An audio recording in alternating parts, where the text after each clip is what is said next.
So here we are, Greg. First 10 overseas connection look at Sanctum 2. Yes, we are. And you are Christopher Matthew, and I am Greg DeLacy from the Overseas Connection podcast crew. Like anybody doesn't know who we are. Like anybody doesn't know.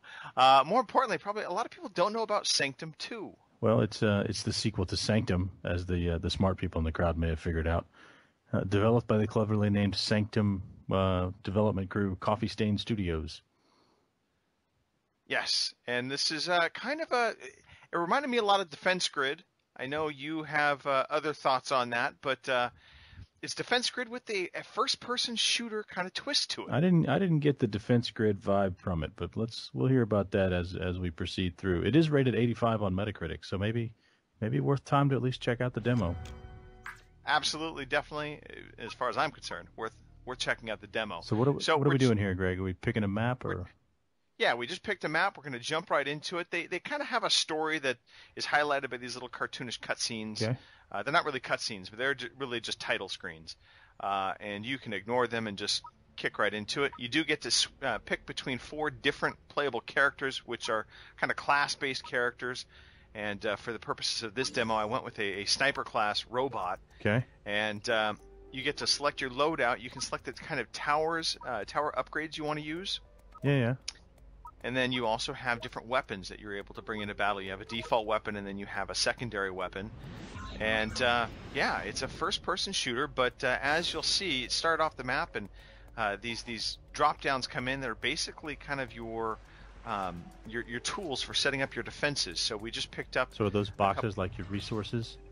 Right, your resources. We just picked up some mines too, which is kind of a clever twist on the Defense Grid thing. You can actually lay down mines. I do like mines. Yes.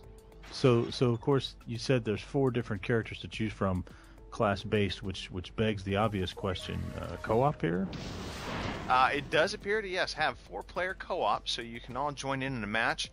The one thing I did notice that seemed to be different from, say, Defense Grid is that you don't have as many enemies. So the waves of actual enemies seem to be smaller, but they do seem to be a little beefier in terms of their hit points and how they kind of progress into it. But there are a variety, and here we're getting a first look at enemies coming in. I will freely admit, horrible with the sniper rifle. It was not my forte. I already let an enemy go by me. like he teleported right in front of you. And three shots. 1 shot, 1 kill with the sniper rifle. Right? Oh, there goes another one. There goes another one. Oh, he's gonna just use the scope, man. There you go. Much better. So yeah, I played the Sanctum 1 demo. I haven't had a chance to play the Sanctum 2 demo yet. I got much more of a trenched vibe from it, or Iron Brigade for our overseas friends. Now, did you just fast forward here? Is that what happened? I did. We did a little fast forwarding to get through some of the tedium. Dudes? These are just some of the smaller aliens. So they give you a variety of aliens. So they have some fast runners, some smaller kind of grunt aliens that will soak up your enemy defenses, and then they have the heavy hitters and enemies that fire back at you. And now what's this weapon that you're wielding now? So that was basically kind of like an electronic gun, or electronic pistol, if you will. So it shoots basically lightning. Lightning gun. Very nice.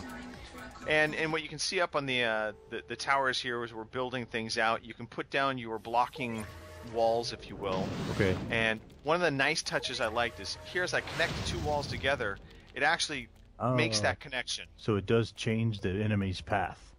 Yes. So you can make them run the long way around. Right. And just like in Defense Grid, you see their path on the ground. That orange line going through was showing where their path was going to be. Okay. And so now, I've altered the terrain of where they can go. I've set up some defenses.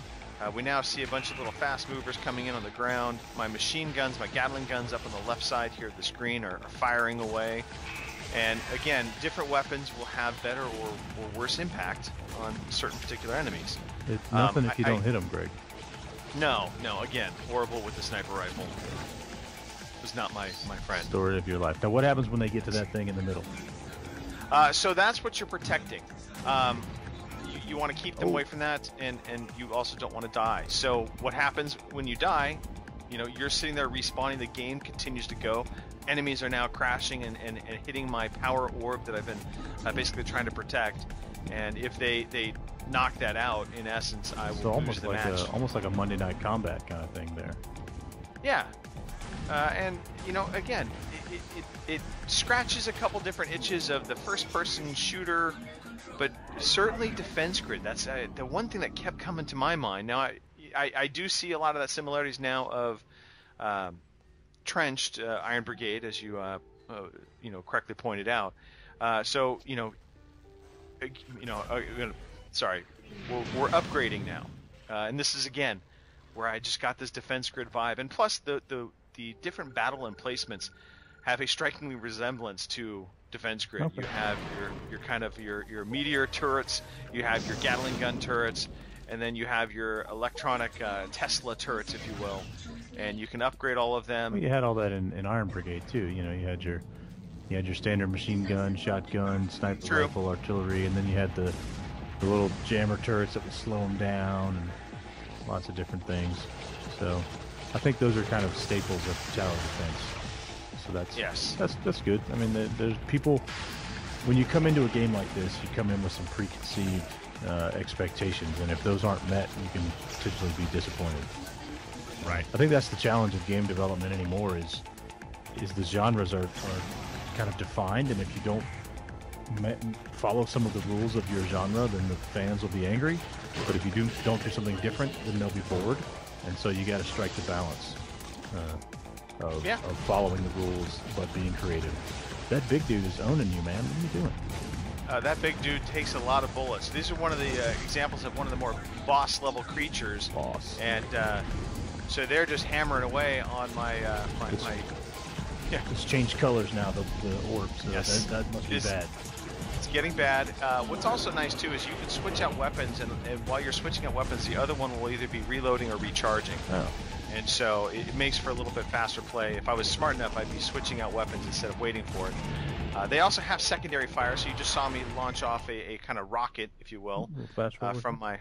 Yeah, another little fast forward. Again, trying to kind of keep it going through at a little bit brisk pace and not get bogged down in some of the tedium of the leveling up screen, but we will show you that. Baby. Remember those commercials? Yes, I do. Completely random, has nothing to do with this game. Don't worry about it. In fact, just had brisk tea the other day. Love brisk tea. But you can see I've set up my defense turrets now to actually create an alleyway with machine guns on both sides, and this is another boss creature. This creature kind of reminded me of a spider with a big bulb on top of it. It's like a tick. The creature design wasn't spectacular in this instance, but just like in other tower defense games, you have your boss level creatures become increasingly harder, and you occasionally get the ones that just basically they just are the onslaught. It's just going to take a lot of shots to take them down, and this is an example of one of those creatures. Oh, there's another one. Look out. Yep. Now, I don't see any kind of... Is that like a... Okay, I see the map in the top left there. Now I've just noticed. Right. That's handy. Yeah, so that gives you a layout. It'll show you where you've set up your actual turrets, as well as where you've set up your blocks, and it'll also show you the path of the enemy at the very. You got to make them like a longer path. Make them go through the weave. Exactly, and again here going through a little bit of that upgrade screen, and you see they come down just like in Defense Grid or other things. Iron Brigade, when you upgrade it. It comes from out of the sky and plants down and upgrades. Well, in Defense Grid, they came from out of the ground, which was kind of neat.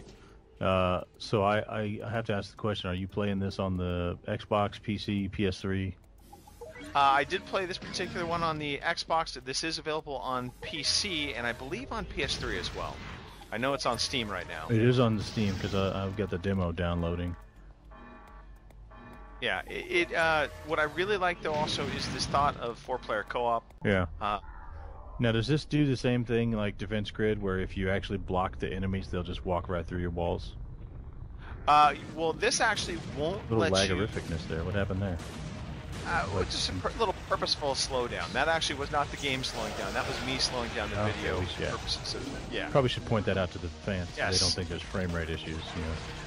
No, the only time I really noticed a frame rate issue is weirdly enough, the game has these kind of like this opening cutscene where you're going through this base to get to the tutorial section, and it seemed like you were supposed to walk through these doors, and the doors were actually hiding a loading screen. And so you would get to the door, and it would just sit there, and you'd be like, okay, open, and then you'd feel this like jump, and then suddenly it would open. It's a big, heavy security door.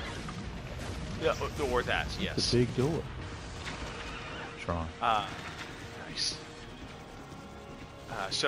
Anyway, going back to it, the 4-player co-op, I think provides a nice twist because I've yet to play, well, outside of Iron Brigade, in which I know we had a blast when we played our co-op. Iron Brigade was much better in co-op. So you were victorious. Yes, and I ranked up. Now, are you leveling up that specific character or all of your characters? Is, I believe, tied to that specific character class. Okay. And it'll show you also get your different towers and upgrades of your towers. So again, when you go back to that loadout screen, you can upgrade it. But yeah, that's Sanctum 2 in a quick nutshell, just a quick look. I was impressed enough to actually pick this up and buy it. Oh, you did? I love my tower defense. Yeah, I love my tower defense. So I plunked down the 1,200 Microsoft points to pick it up on the 360. 1,200.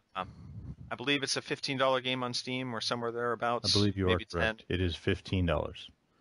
Okay. $14.99. $14.99. But I would say this, probably a game that is going to be a little more niche.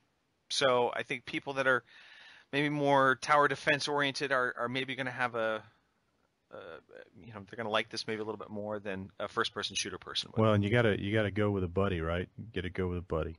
I did notice on Steam that there's a 4-pack available. Let's see. 4-pack is $44.99, so I think that actually saves you. You basically buy 3, get 1 free. Save a little coin. But yeah, so that's Sanctum 2. And if you like this video, by all means, please give us likes on YouTube. And of course, come check out other content on the overseasconnection.net website. And if you are a gamer over the age of 18, come check out g4te.com, where being a gamer over the age of 18, well, that's a good thing.